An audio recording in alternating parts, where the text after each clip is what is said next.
साधु भटक गया, रास्ते से भटक गया और वह कुमार के ऊपर चल पड़ा, लेने के लिए कंबल चल पड़ा। भावनाएं दूषित थी। दो ऐसी चीजें हैं जीवन में, एक काम और एक लोभ। ये व्यक्ति से न जाने क्या क्या करवा देते हैं।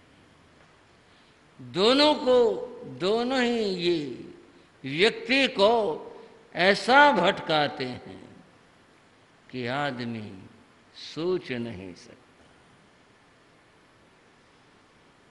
हरजसराय नाम के कवि हुए, उन्होंने एक जगह पर एक पहेली कही, को करता अगजाल को हरता मित प्रीत। पहेली है ये। दुनिया में पाप कौन करता है और कितने भी पुरानी मैत्री हो, सुदृढ़ मैत्री हो, वो कैसे टूट जाती है। तो कहा को करता अगजाल को, जिसके चित्त में मलिनता आ गई वह पाप के मार्ग पर चल पड़ता है। जिसके चित्त में लोभ आ गया वह पाप के मार्ग पर चल पड़ता है। इनसे बचने वाला ही वह बच पाता है, अन्यथा भटक जाता है। साधु पहुंचा नेपाल, राजा के बारे में पता किया कि राजा सुबह है जो साधु जाकर आशीर्वाद देता है उसको रतन कंबल देता है। वह साधु अवेश से तो जैन साधु है।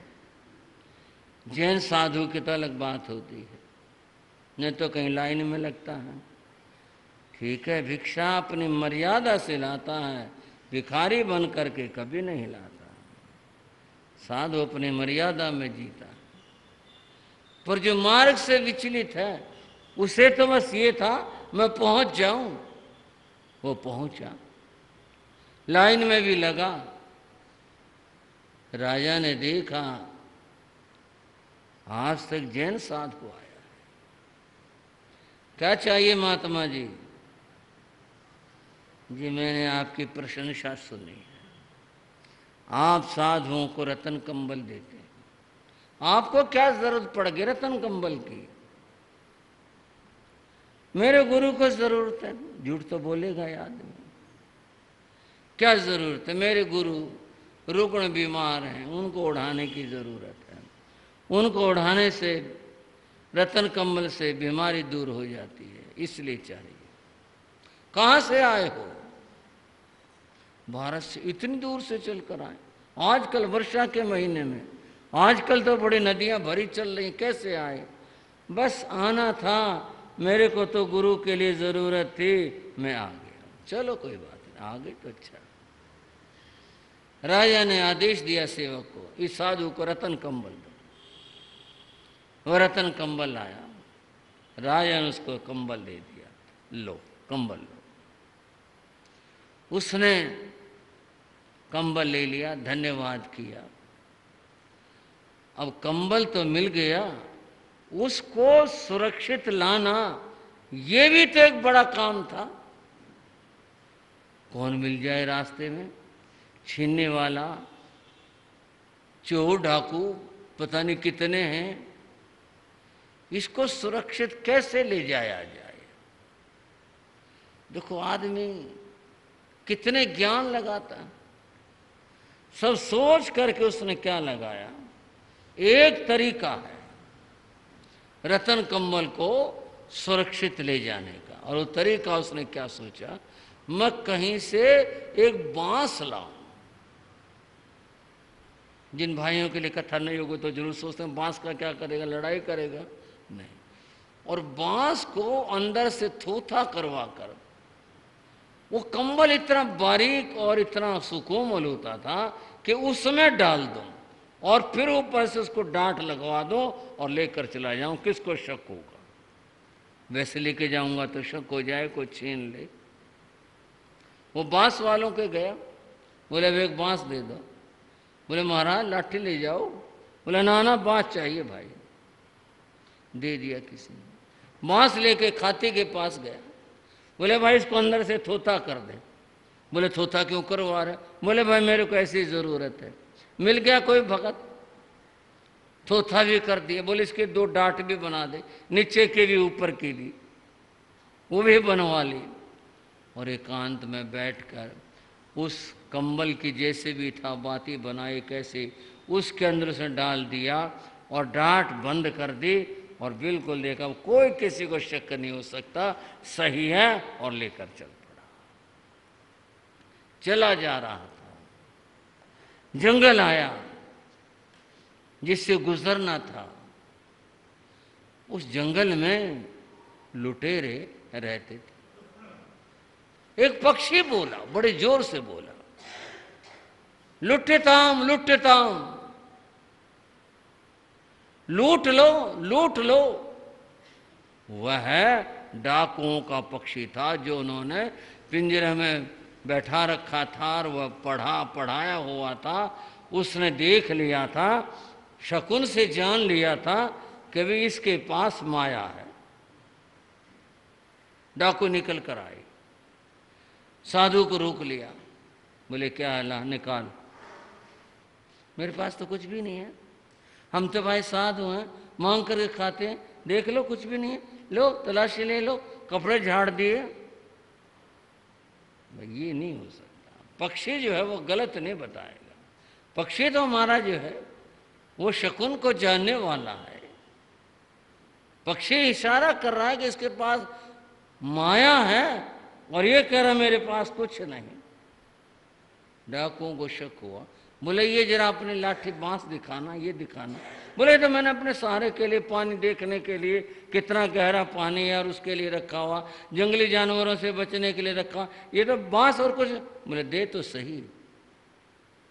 अब डाकू थे, उन्होंने तो उसको देखा, बजाया, कुछ शक हुआ और फाड़ दिया और अंदर से कंबल निकल आया। बोले बहुत चालाक साधु हुआ भाई, तू तो कमाल ही कर देता। ऐसे छिपा करके तूने रखा हुआ था इसको। फिर हाथ जोड़ने लगा, भाई मेरा गुरु बीमार है, उसके लिए चाहिए, ये मतलब चो। बोले ना ना ना, जाओ जाओ। कंबल लेकर डाकू तो जाते रहे, लुटेरे चले गए, साधु वहां का वहां। अब क्या करे, इतनी यात्रा की थी, इतने कष्ट पा करके आया था और अब सारी मेहनत इस तरह चली गई। कहा भी किसी ने, आदमी इस धन माया को पाने के लिए जितने कष्ट सहन करता है, अगर उसका 100वां हिस्सा भी यह है परमात्मा के नाम पर कष्ट सहन कर ले तो मोक्ष प्राप्त हो जाएगा। पर माया के लिए, दुनिया के लिए कितने कष्ट पाता है। उस साधु ने इतने कष्ट उठाए और एक चुटकी भर में जो लाया था वो जाता रहा। अब क्या करे, खाली आ जाऊंगा तो क्या होगा, आने का फायदा क्या हुआ। चलो फिर चलता हूं, क्या पता राजा दोबारा दे दे। वह साधु दोबारा से गया, राजा के सामने पेश हुआ। तुम तो आए थे 2 दिन पहले। बोले हाँ जी मैं आया था। फिर क्या बात है? जी आपने मुझे रत्न कंबल दिया था, फिर वो मेरा डाकुओं ने छीन लिया। हम क्या कर सकते इसमें? इसमें तो हम कुछ नहीं कर सकते। छीन लिया ठीक है, तो तुम जानो, तुम समझो, हमने तो दे दिया। बोला जी मेरे बहुत ज़रूरत है, मेरे गुरु को ज़रूरत है, आपकी बड़ी मेहरबानी होगी, आप तो दयालु हो, कृपालु हो, आप तो उदार हो, आपके यहाँ से तो कोई खाली आज तक गया नहीं। मैं आपसे प्रार्थना करता हूँ एक बार दोबारा से मौका दे दो, कंबल फिर से दे दो। कितना गिड़गिड़ाना पड़ता है इस माया के लिए, कितना कुछ आदमी को करना पड़ता है। राजा देखता रहा, वो गिड़गिड़ाता रहा, महाराज अब मैं जाऊं तो जाऊं कैसे, जिस कार्य के लाया था तो पूरा हुआ ही नहीं, आप मेहरबानी करके एक मौका और दे दो, एक बार कंबल दे दो, इस बार मैं सुरक्षित लेके जाऊंगा। बोले फिर किसी छीन ले हम क्या करेंगे, तो फिर आके खड़ा हो जाएगा, कंबल दे दो। यहाँ कोई इस तरह से देते हैं, ये तो ठीक है साधु आते हम दे देते हैं, पर ऐसे थोड़े होता है। बोले नहीं जी कंबल दे दो। राजा को दया आ गई और राजा ने एक कंबल उसको और दे दिया। उसने कंबल लिया, कंबल ले करके जो भी उसने व्यवस्था बनाई इस बार बनाई, लेकिन वो रास्ता नहीं लिया। और एक और रास्ता था बहुत दूर का चक्कर खा करके, लेकिन वो रास्ता ऐसा था कि जहाँ डाकू नहीं लगते थे, लोग आते जाते थे, ऐसा रास्ता था। बोले चाहे कितना भी लंबा रास्ता हो, खतरनाक रास्ते नहीं जाना, उस रास्ते से चलेंगे। और वह उस रास्ते से चल दिया। लंबा रास्ता था, चलता रहा चलता रहा, बहुत समय लगा, लेकिन उद्देश्य था एक कंबल लाने का। वो भारत पहुंच गया और चलता हुआ आखिर वह पाटलिपुत्र पहुंच गया, कोशा के आवास पर पहुंच गया। मन के अंदर बड़ी खुशी थी, यह ज्ञानी की बात है। और पाप करके कैसे खुशी होती है, वह बड़ी प्रसन्नता के साथ में महल में आया। कोशा ने देख लिया, लगता है कि ले आया। वो बोला कोशा मैं कंबल ले आया। चलो अच्छी बात है, ले आए तो कहाँ है, मेरे पास है। उसने तो जो कंबल बड़े आदर के साथ में, बड़ी उपलब्धि के साथ में, ऐसा इस तरह से दिखा करके मैं कितनी मेहनत से लाया हूँ, वह कंबल कोशा को प्रस्तुत किया। कोशा ने देखा, भाला, पलटा, उसको रख दिया। वह अंदर गई, अंदर जाके पाँव धो करके आई। और फिर उसने तो साधु को रास्ता दिखाना था, वह आई, आकर बैठी और उसने कंबल लिया, अपने पाँव रगड़े अच्छे से, नीचे से ऊपर से, और पाँव उसने रगड़े। साधु देख करके भीतर में जल उठा, इसे पता कितने मेहनत से लाया हूँ मैं, कितनी लंबी यात्रा करके लाया हूँ। और मैं तो यही सुनता था ये बहुत विदुषी है, बड़ी समझदार, ये मूर्खों जैसे काम कर रही है। उसने कहा भी कोशा ये क्या कर रही हो? बोले उपयोग कर रही हो। और क्या कर रही हो? पाँव से रगड़ करके, और जो घर का कूड़ादान था जिसमें कूड़ा घर का इकट्ठा होता था, लिया, उसमें फेंक दिया। ये तुमने क्या किया? बोले मैंने पाँव पूछे और मैंने क्या किया? मैंने तो सुना था कोशा तुम बहुत विदुषी हो, बहुत समझदार हो। बोले फिर तुमने इतने महंगी चीज को, लाख रुपए के कंबल को, और ऐसे पाँव पहुँच करके रगड़ करके फेंक दिया, ये तुमने क्या काम किया?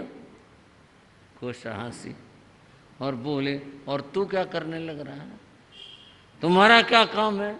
संयम जैसी अनमोल चीज, अनमोल रतन, और तुम उसको फेंकने लग रहे हो।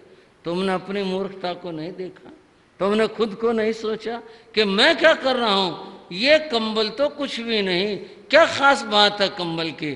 कंबल तुम ले आए, मेरे को ला के दे दिया, मैंने पैर पहुँच लिए। ये कंबल तो बहुत मिल जाते हैं, और मेरे यहाँ भी इन कंबलों की कोई कमी नहीं थी, लेकिन मैं तो तुम्हें कहती हूँ, तुम क्या कर रहे हो अपने संयम रूप रत्न को, और तुम यूं कूड़ेदान में फेंक रहे हो।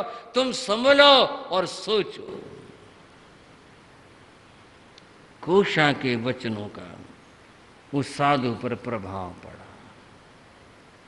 बोले जो ये कह रही है बात तो ठीक है, मैंने देखो कितना कष्ट पाया, संयम से मैं दूर हटा, इतने सब धक्के खा करके मैं लाया, और मैंने संयम का मोल नहीं समझा।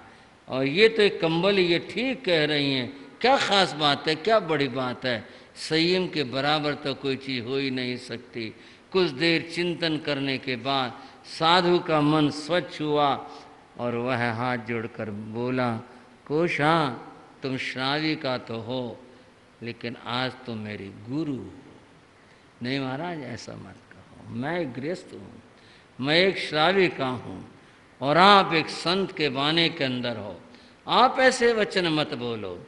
मैं तो सिर्फ आपसे इतना ही कहती हूँ, संभलने की कोशिश करो।